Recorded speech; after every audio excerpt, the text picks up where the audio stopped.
Pamsoroi, Chifi, Zabuku, Kansela. Ndoti pamsoroi kwamuri. Ndinotenda nekuungana kwose kwamaita. Zvinoti mukomana anonzi Francis anga nerudo.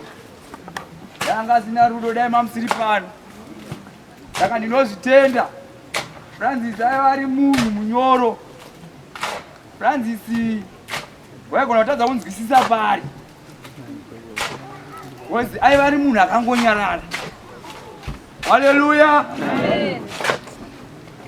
Asi kuti patanga kutemwa muti mutete. Mukobvu wacho uda kunzi utevere. Ndinoti regererai vadiki vakure. Gera racho rama kuti titange kuenda imu muchisara muchazovigwa naniko. Muchavigwa nani? Vakurundoro. Komitika mihombeka ngaitange kuenda. Midiki ichikuraka. Mangwana mozowana huni. Koyo yacho yachembera. Yakure yacho. Ichazodziwa nani kumara. Daidziwika nevadikika. Zvemagurundoro zvakutongoda ini ndichata ndiwe nemuteye ndizvipedza.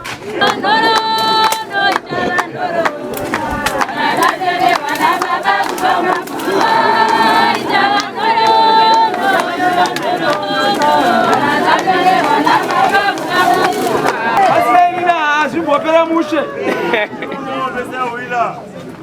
Ndotenda ndinoti Francis famba zvakanaka, nzira yaenda nayo ndo yatirwadza. Inzira yekuti haana kubvira ati musoro. Ati musoro zvinonzwisisika kuti ati musoro.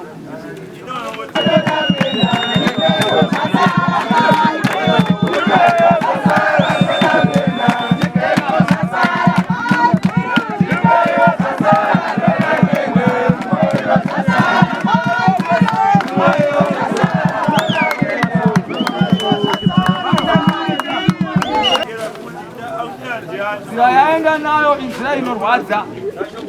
Tinoti vadiki vave magurundoro. Dzinza renyu harisi dzinza rakaziva Mwari.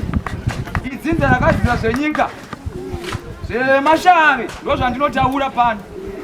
Saka vadiki rambai muchiteera dzinza ripi? Nzira iyoyo makataurwa nevakuru venyu. Nekuti pamauda kuziva nzira yaMwari ndipo pamakuparadza.